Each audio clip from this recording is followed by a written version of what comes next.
Hoje, dia 14 de novembro, acontece na Famecos uma palestra com a jornalista Eliane Brum. Seu livro, lançado em Porto Alegre este mês, se chama O Olho da Rua, uma repórter em busca da literatura da vida real, que reúne 10 reportagens da revista, publicadas na revista Época. Eliane, que inclusive se formou aqui na Famecos, né? Você tem boas lembranças da faculdade? Eu tenho boas lembranças, especialmente do Leonan, né, que é o meu professor querido, que foi o professor que mudou a minha vida. Né? Eu achava que não ia ser jornalista, que ia ser historiadora, porque eu fazia história na URGS. E aí conheci o Leonan e seu amor pelas palavras e pela reportagem, e aconteceu uma coisa comigo e aí, graças a ele, eu virei repórter. E como foi o início da sua carreira? Você já despontou com uma escrita mais literária? Nunca foi nada planejado. Assim, eu tive a sorte porque quando eu me formei em 88, acho que no último semestre que eu estava aqui, teve o primeiro set universitário. E uma amiga minha escreveu uma matéria que eu tinha feito para o estágio com o Leonan, que era uma matéria esperando na fila da existência, um nome super pomposo, que eu fazia todas as filas que uma pessoa entrava desde que nascia até a morte.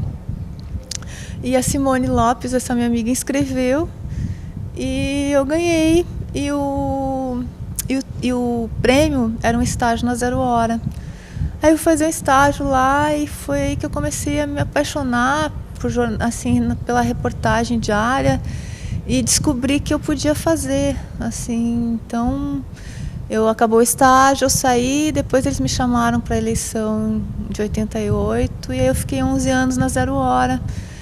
E aí fui escrevendo do jeito que eu achava que tinha que fazer, assim, não era uma coisa que eu planejei escrever desse jeito, mas como eu sempre gostei muito de ler, né, sempre li muita literatura, eu tentava escrever de um jeito que tivesse todos aqueles elementos, né, que tivesse cheiro, que tivesse textura, que tivesse nuance, silêncio, né, tudo aquilo que eu acho que fazia, eu tenho certeza que faz parte da realidade.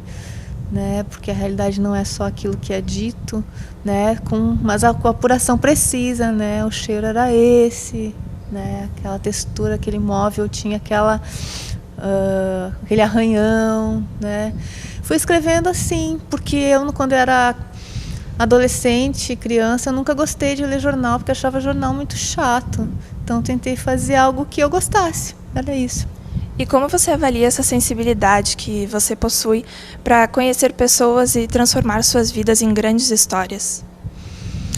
Eu acredito profundamente nisso, assim. Eu acredito que nenhuma vida é comum. Eu não acredito naquele discurso que tentam nos impingir de que ninguém é insubstituível. Para mim, todo mundo é insubstituível, né? Cada pessoa é única, né? O que ela pode fazer é único, o que ela deixa de fazer deixa de ser feito.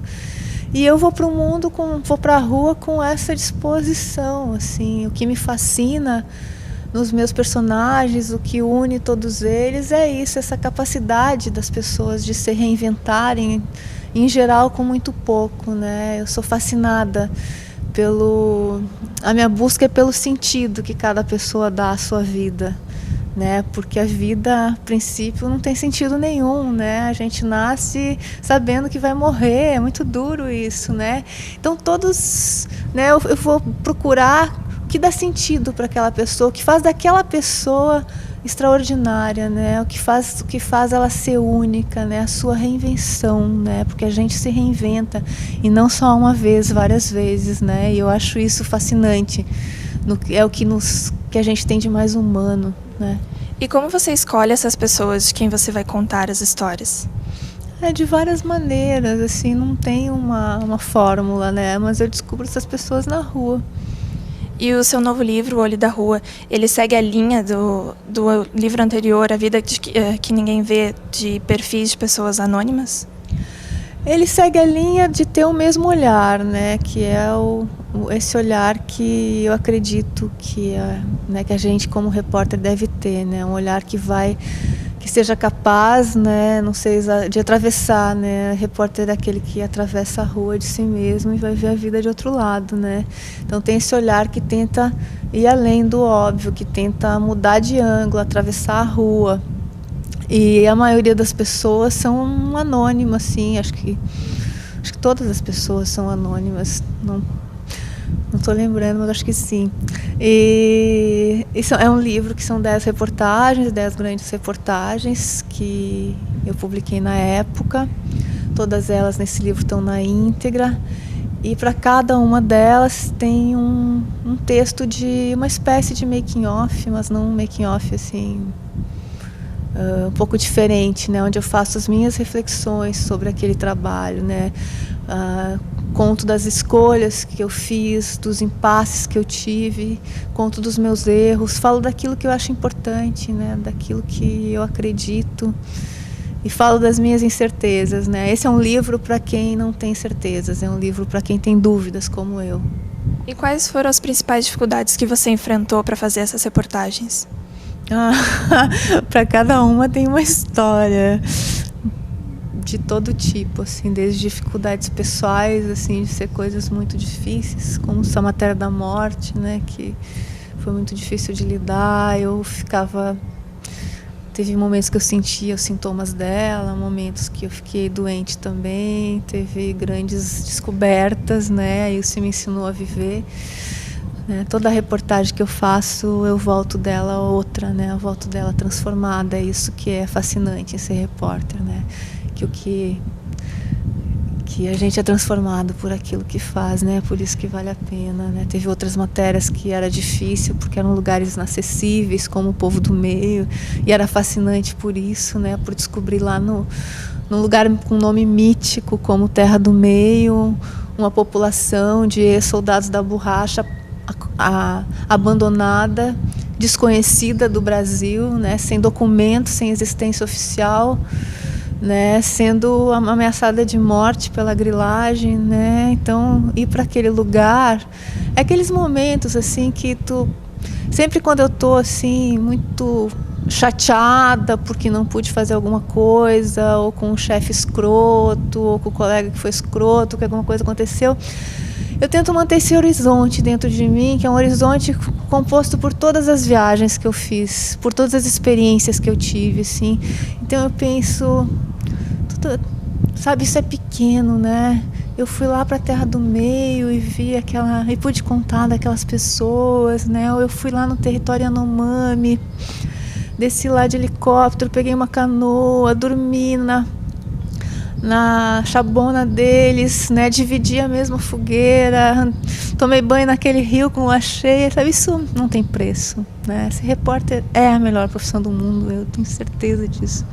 E em A Vida Que Ninguém Vê, você diz que fica nervosa antes de fazer grandes matérias. Qual seria o motivo desse nervosismo, e isso ainda acontece nos dias de hoje? Sim, sempre, porque é o nervoso do incerto, do risco, né? Porque toda matéria é um risco, né? A vida da gente é um risco, a gente não tem controle nenhum. E eu não tenho, nem na minha vida, nem na reportagem, ilusões sobre ter controle de alguma coisa. Eu sei que a gente não tem controle de nada, né? De quase nada, muito pouco. Então eu sempre fico muito nervosa, porque quando tu tá antes de começar uma matéria, tu tá diante do desconhecido. Tu até acha que tu sabe, né? Tu estudou, e tu sabe muitas coisas, é importante que tu vá muito preparada. Mas a gente não sabe o que vai acontecer, e essa é a parte boa, né? Então é que nem eu tô aqui com frio na barriga, esse lançamento, né, da entrevista para TV, tudo. Eu sou uma pessoa de canto, mas esse frio na barriga não é ruim, né? Isso que, senão a vida ia ser muito chata, né? Então eu tenho eu vou vazia para uma reportagem, né? Eu vou despida, eu já fiz aquele exercício de me despir de tudo. E aí eu vou faço aquela viagem para aquela outra vida, para aquele outro mundo. E aí aquele mundo vai me preencher, e aí eu tenho que voltar, eu volto gestando aquela matéria, com o meu metabolismo alterado, com meus hormônios estranhos, e sem querer falar muito sobre aquilo. Então eu escrevo, ela se transforma em letras, e aí é um outro processo, né? Então é isso. Você se considera uma pessoa muito tímida. Como você lida, então, com a visibilidade, o reconhecimento que o seu trabalho lhe proporciona? Eu fico muito feliz com a visibilidade que eu estou tendo, né? Porque isso significa que as pessoas estão me escutando, que o que eu faço ecoa nas pessoas. E como eu acredito profundamente no que eu faço, é muito importante para mim que isso aconteça. Então eu fico muito feliz. Só que eu fico também, isso me consome uma enorme energia, assim, porque agora que eu estou no meio, as pessoas estão me olhando, estão me entrevistando, está gravando, a minha vontade é depois eu preciso ficar 1 hora num canto me recuperando, sabe? Porque é muito forte isso para mim. Então tá, obrigada, Eliane. Obrigada a vocês. Quem quiser conferir o trabalho de Eliane Brum, ela estará amanhã na Feira do Livro de Porto Alegre. O bate-papo ocorre às 17h30 na Sala Arquipélago do Centro Cultural Érico Veríssimo. Às 19h30 também ocorrerá uma sessão de autógrafos.